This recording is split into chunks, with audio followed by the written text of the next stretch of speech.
I left one of my cameras on a construction site for a month in order to get this shot.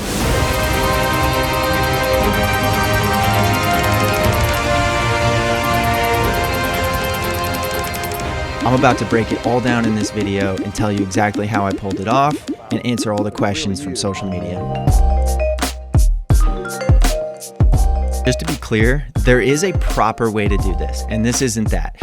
I have a whole nother system called Photosentinel designed specifically for this purpose, and that is hands down the best way to pull this off. It includes a waterproof housing, an internal SSD drive, and it connects to cellular data in order to send the photos up to the cloud, and I can change settings remotely, etc. And it's amazing. However, that system was busy at a different client's construction site at the time. The client didn't even specifically ask me for this shot. It was just a little bonus that I wanted to do to incorporate into their film that I was making, partially as an experiment. Sometimes you just gotta DIY it and take your chances. Over the years, I've collected a handful of extra Canon DSLR bodies, not nearly as valuable as the primary cameras that I use for my day-to-day work. In this case, I used an old Canon 5 DSR with a 17 to 40 millimeter lens set around 24 millimeter. This pose is literally blowing up. I chose to shoot from the corner of the building from an angle that I thought was out of the way. I clamped an old tripod to a chain link fence in order to get as much height as I possibly could. The camera was being powered with a dummy battery going into the AC of a Goal Zero Yeti 1500 watt hour battery bank. While that bank could have potentially powered the camera for the whole time, just to be safe, I also plugged in a 100 watt solar panel into the battery bank. So every day, the sun is charging up the battery bank, which is then powering the camera. This system altogether could last months, if not years, sustaining itself with power. For safety and to protect the battery bank, I elevated it on a small stool, covered that entire thing with a heavy-duty garbage bag. That way nothing can get wet, damaged, or short out. Next up is camera settings. A lot of people asked about this. Typically, the best mode for long-term time lapses is aperture priority. In this case, I locked the camera at f11 and the minimum ISO of 100. From there, the camera's internal light meter chooses the best shutter speed at any time of day. Plugged into the camera is a $20 intervalometer from Amazon, which is triggering the photos, and I found that these things can last months on just 2 AAA batteries. Construction can be very unpredictable, so while the project manager told me the next 3 to 4 weeks would be glazing install, really it might just be 5 or 6 days. I have no choice but to shoot for an entire month, but then it has to shoot all day and all night, which are frames that I don't need, but I have to consider for my calculation. My goal is to shoot as many photos as possible in order to capture the action, but not too many so that my card will fill up before the process is done.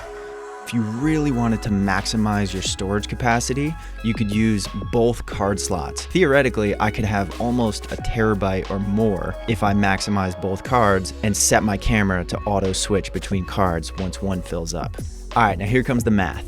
In this case, I figured a 256 gigabyte SD card was plenty. I chose for the camera to only shoot RAW files, a 6K resolution instead of its 8K sensor, in order to keep the file sizes a little bit smaller. Each of those was less than 50 megabytes. Therefore, I can safely assume that I can shoot at least 5,000 photos before my card fills up. There's 24 hours in a day, which is 1,440 minutes. I decided to use an interval that would capture a new photo every 10 minutes. This is basically 144 photos per day, including day and night. But given a standard 8-hour workday, that's really only 48 photos of usable construction action, which, depending on your frame rate, becomes 1 to 2 seconds of final footage per day. If everything happened in one day, that definitely wouldn't be enough frames. Knowing that the glass installation could take weeks, 1 to 2 seconds per day is actually pretty perfect in this scenario.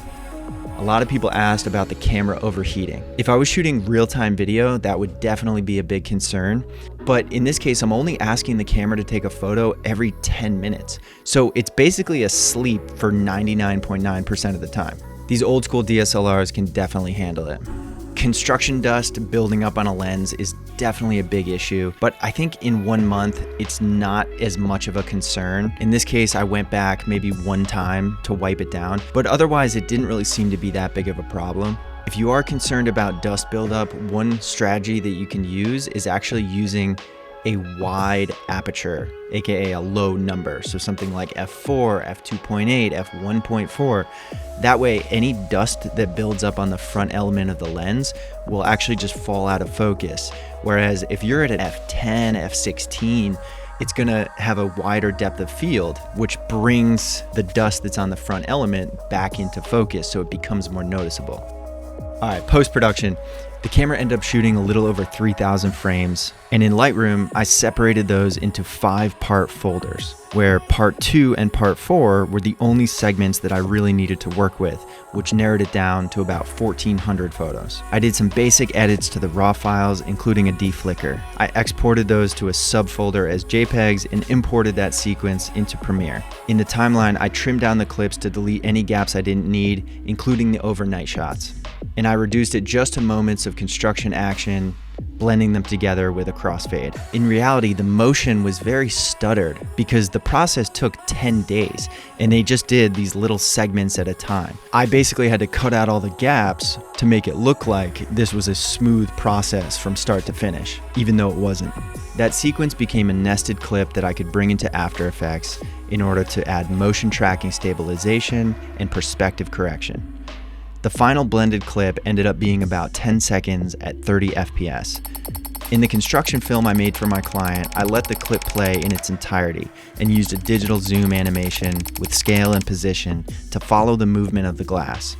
A few people asked why I didn't just use a GoPro, and that's why, because resolution, image quality is just far superior on a DSLR than a GoPro. A lot of people were surprised the camera didn't get stolen. That's an understandable concern, but this is a very large and corporate construction site. This isn't like a house on the block. This is a closed down site with gates and security and cameras, and there's not just random people coming and going. The only people who are there are within the construction team. Everyone was notified of what I was doing. They're not gonna risk their entire job. There's valuable stuff all over the construction site. It just kind of blends in with all the other chaos going on.